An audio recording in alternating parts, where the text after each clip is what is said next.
If you like that perspective, check out this one.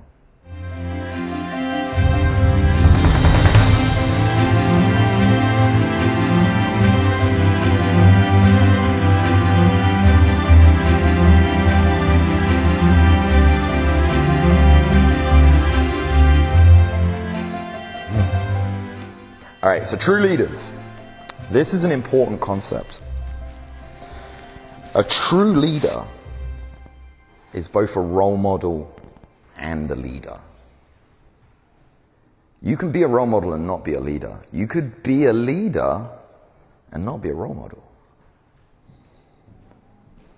But a true leader is going to combine both of those.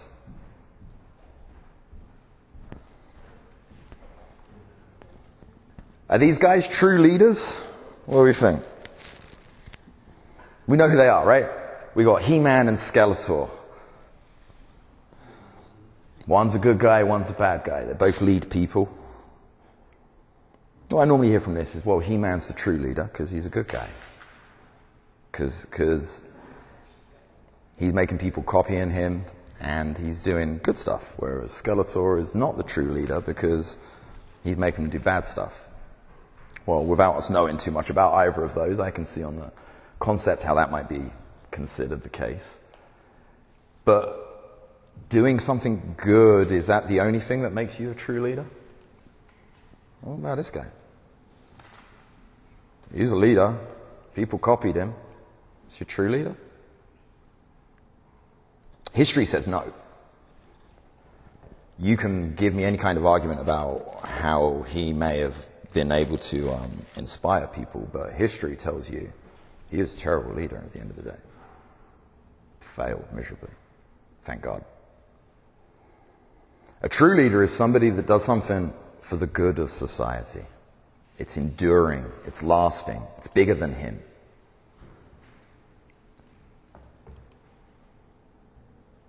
For good or for bad, wanted or unwanted, leadership is power.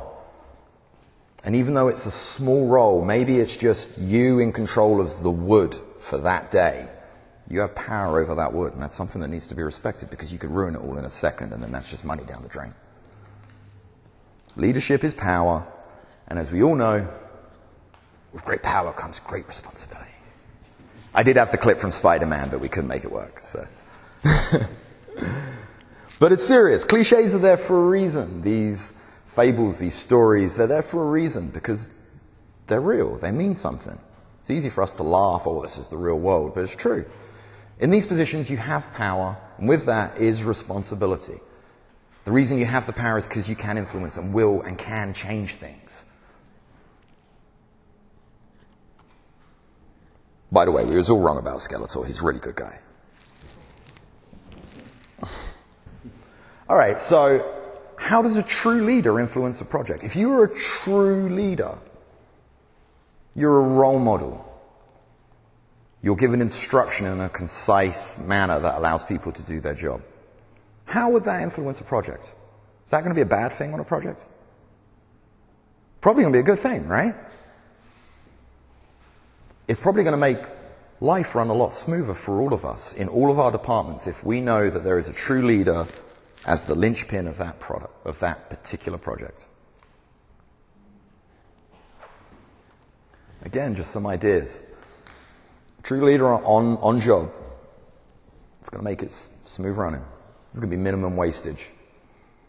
Predictable time frame. They're going to keep the peace on the site. This is something that's often overlooked, especially in our world. But when you get that many guys together and that much testosterone in one place, sometimes you need somebody there that's able to keep sections at bay. That's what we do. They keep a clean and organized site. I can tell you from being around that I know when I've walked onto a JOMA site, it's different from other places. It's how it should be. That's because that culture has been installed, but our job is to keep that going. That brings us back to why we have high standards.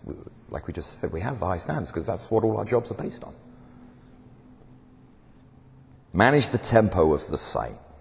This is an interesting concept, but it's really, really important. And I know that every single person here, when I make this clear, you're going to understand. All of you, when you walk onto a site, you can gauge the tempo of that site. You know if it's running correctly, if it's organized, if people are confident in the position they're in, or you know if they're not, right? You can tell from the second you walk on. You can see from the bricks down the road to the, So our job is to control the tempo of that site, because if you're feeling that, our client or people walking by, they feel it too. They may not have their finger on the button as to what it is, but they know something is out of place. It's like when going back to the carpenter being able to do his job so well that you don't know anything is wrong. If we trim out a house perfectly, you're not going to get a good job. That's what was meant to have happened.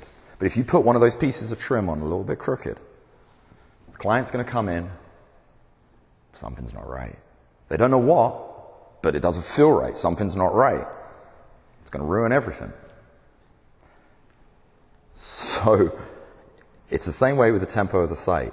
If the tempo is off on a site, everybody around can feel that, and it will make everything go worse. In our position, we can gauge the tempo of the site and do what needs to be done to correct that.